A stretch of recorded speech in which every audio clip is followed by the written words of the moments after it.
السلام عليكم، مرحبا بكم في وصفتنا لنهار اليوم. وصفة سهلة، وصفة تحبوها، وصفة بريستيج الليمون أو صابلي الليمون بطريقة سهلة جدا.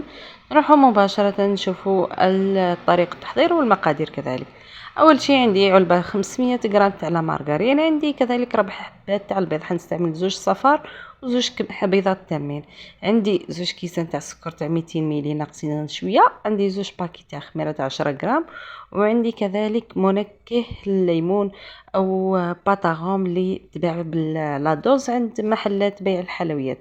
هنا نفرغ هذيك ال 500 غرام تاع المارغرين، راح ندير الكاس تاع 200 ميلي ناقص شويه تاع سكر رطب، راح ندير زوج تاع الكيسان. الوغ كل كاس اللي يقابلوا 250 غرام مارغرين، انا هنا درت 500 غرام مارغرين. فوالا نخدم هذيك السكر غلاس مع المارغرين، نخدمه مليح حتى يولي لي خليط كريمي. فوالا نتوما تقدروا ديروه في البيتخا، تقدروا ديروه بالباتير، تقدروا ديروه باليد، كيما تقدروا ديروه بالسباتيل. المهم الخليط تاعنا ديروه كريمي. بالنسبه للمارغرين تكون بحراره الغرفه، وتبداو تخلطوا فيها حتى تمتزج كامل المكونات. فوالا بهذه الطريقه اللي هنا دخلت هذاك السكر مليح في المارغرين. درت زوج تاع صفار تاع البيض، وراح نزيد زوج بيضات كاملين. هنايا نضيفهم بالتدرج، ونبقى نخلط كذلك، نخلط حتى يولي لي هذاك البيض يدخل لي كامل. هنايا زدت لهم ملعقه صغيره فقط من هذيك لادوز تاع باتاغوم. الوغ ما تكثروش منها بزاف باسكو تعطيكم تولي قاصحه وتجيكم شويه بالمروريه، لهذا ما نكثروش منها بالبزاف، لانه راح نديروها في الكلاصاج، والا حبيتو ديروها في كريمه الزبده كذلك. فوالا ما نكثروش بالبزاف. هنا هذه لادوز تاع مغرفه صغيره تكفيكم، نخلطها مليح راح تعطيكم اللون وتعطيكم كذلك الذوق.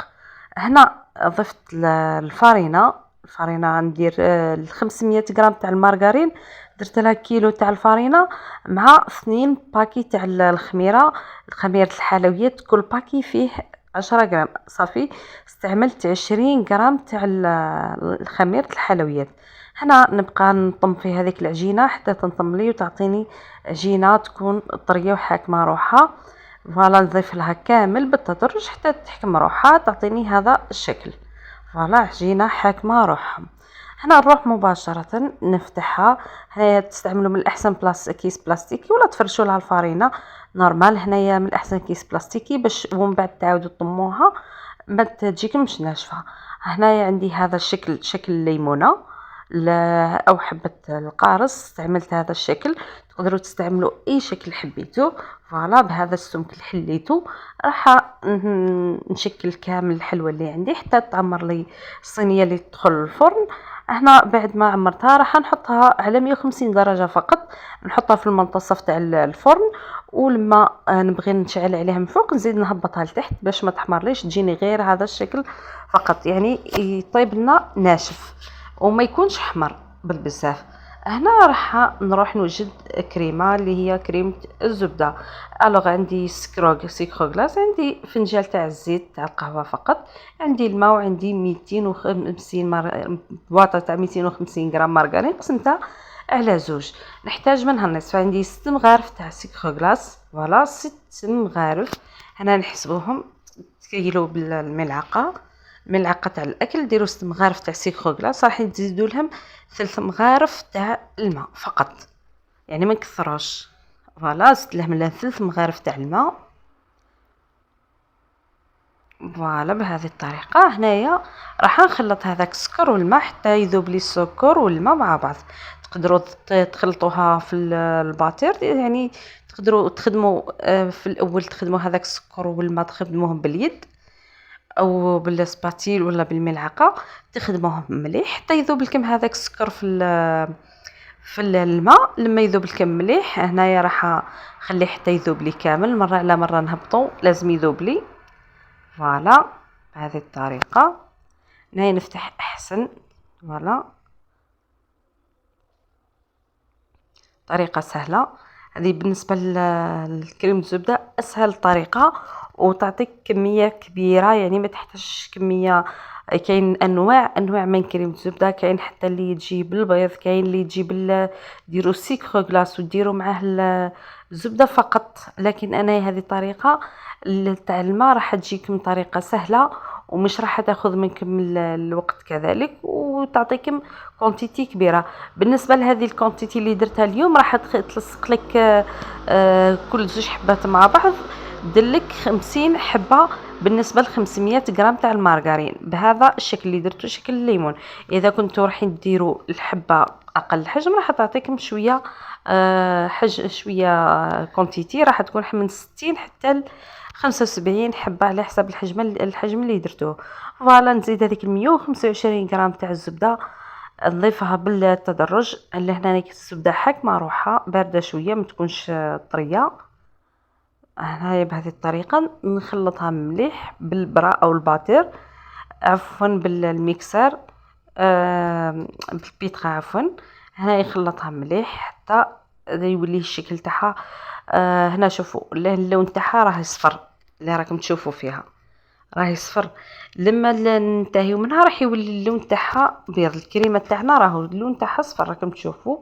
هنا تقدروا تزيدوا لها لا دوز تاع باطاغوم، تقدروا تضيفوها، تقدروا تستغناو عليها في هذه المرحله.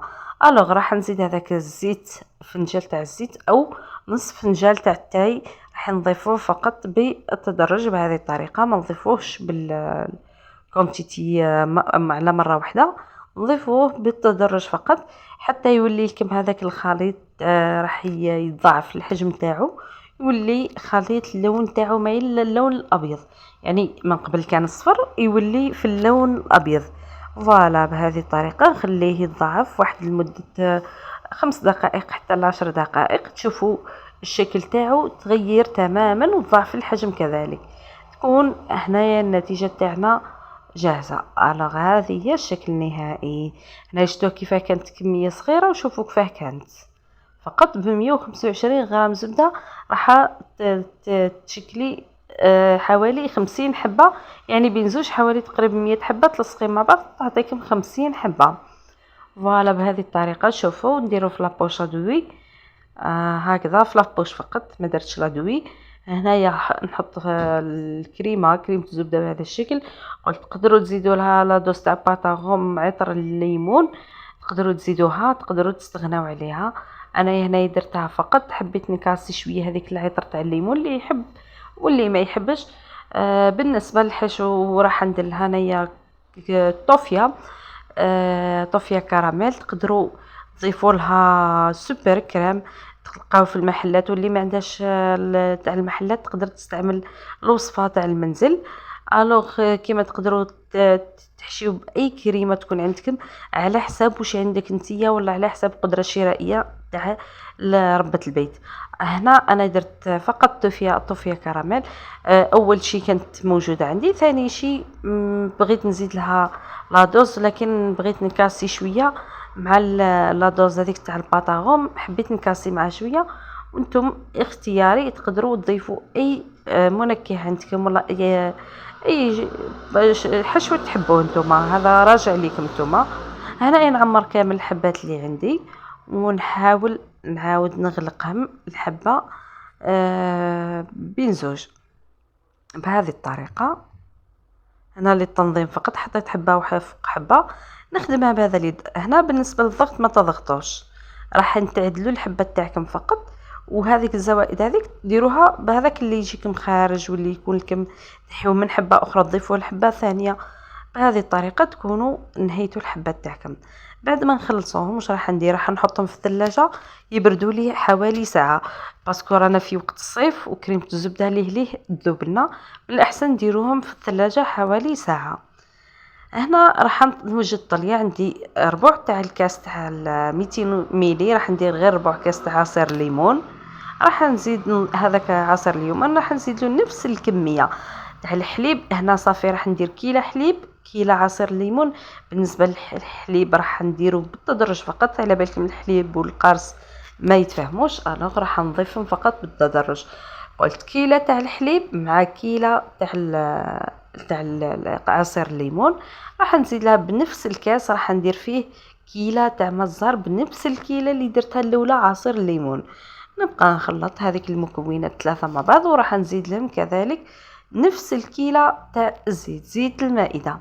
من هنايا نخلط مليح هذيك الخليط، ومن بعدها راح نضيف له السكر. راح نستعمل السكر بالنسبه لهذه الكونتيتي اللي درتها، راح ندير لكم تخرج لكم 50 حبه تاع الصابلي كامل تقلاصيها، وكذلك ندير لكم مقادير تاع 500 غرام تاع المارغرين. الوغ ندير سكر كلاصي. سكر كلاصي يهز لي حوالي علبه تاع 700 غرام، علبه، ونزيدو معاها بالتقريب النصف. هنا راح نخلط، نبقى نضيفها ما تخافوش منها كامل، لكن نضيفوها بالتدرج احسن باش ما تخرج لكمش على الحواشي وما تسيح لكمش وما دير لكمش تخليو المكان تاعكم نظيف. هنايا راح نخلطها. شوفوا لان اللون تاعو شفاف، دوك يولي اللون تاعو ابيض. هنا كيف تعرفوه باللي راهو واجد. شوفوا بعد ما ضربتم مليح، ضربوه مليح باش تنحالوا هذيك الحبيبات اللي فيه. هنا لما تمسحوه بس الاصبع برك فقط، راح تلقاوه ما يمشيش، يبقى حاكم روحو. فوالا هكا الحبه تاعنا راهي تقلاصات، شتوها. الوغ هنايا راح ندير لها عطر الليمون. هذه لا دوز كذلك تكفي. شوفوا درت غير مغرفه صغيره فقط، راح تقلاصي لكم 50 حبه تاع الحلوه، والحبه بين زوج. هنا شوفوا كيفاه الكولور تاعها ولا هايل، يعني اللون ما شاء الله ما نزيدوش عليه. فوالا شوفوا الكلاصاج الحبه تاعنا كي نكلاصيوها كيف تولي. هنا نروح نكلاصي كامل الحبات اللي عندنا، اللي تقدروا ديروا السيخ تاع الحلوه تاع الشوا تاع السيخ او الكردون، ديروهم فوق زوج مع بعضها وتحطوهم فوق الصحن فقط، وتحطوا فوقه الحبات وتكلاصيهم بطريقه سهله جدا. راح تعاونكم، ولا تقدروا كل واحد واش عنده طريقته اللي يستعملها. هنا بالنسبه للحلوه تاعنا راح نحطها تنشف لي، راح نخليها ليله كامله. هنا ضروري انكم تخليوها ليله، هي تشيح لكم من فوق ليه، لكن من الاسفل تبقى لكم ضروري انها تبقى ليله باه تنشف لكم مليح. هنا وهي تنشف لنا ما نخليهاش حتى تنشف مليح. هنايا كنت حضرتها معنا من قبل، لكن راح نعاد لكم. عندي عجينه السكر في اللون الاخضر، وعندي عجينه السكر في اللون البرتقالي. هذا المول سيليكون راهو داير حاله في المحلات. هنايا نخدم هذوك الاشكال. شوفوا هذوما كامل خدمتهم بهذايا الموتيف تاع السيليكون. صافي كي تخدموهم توجدوهم النهار من قبل، تخليهم يشيحوا شويه باش ما تخلطوش الالوان مع بعضها نتاع الكلاصاج وتاع العجين السكر. هنا بالنسبه للكلاصاج راهي ما شاحتش مليح، غير كيما بدات تحكم روحها نحط فوق هذوك الحبات تاع عجينه السكر. هنا كل ما نكلاصي كل ما نحط فوقها، لاني عجينه السكر خليتها نشفت لي. لو كان ما نخليهاش تنشف مباشره راح تصبغ لي هذيك الالوان وتمشي لي مع الكلاصاج. لهذا نخليها تنشف حوالي ليله. بعد ما خليت الحلوه تاعنا نشفت لي ليله كامله، شوفوا كيفاه. انا راح نجيب لاراب وراح نحيلو هذيك الزوائد فقط هكذا، يعني طريقه سهله. وهنا تكون الحلوه تاعنا واجده بهذه الطريقه. بالنسبه للشكل تقدروا تزيدوا الكريم الزبده من فوق، لاننا في فصل الصيف. هنا تفاديت هذاك الشكل وخليت فقط هذا الشكل اللي راكم تشوفوا فيه.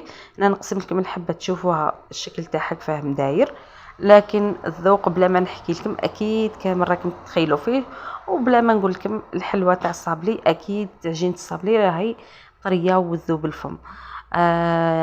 لهنا يعني ما عندي واش راح نزيد لكم. الصابلي كامل تعرفوه، ان شاء الله تجربوا الحلوه وتنجحوا فيها.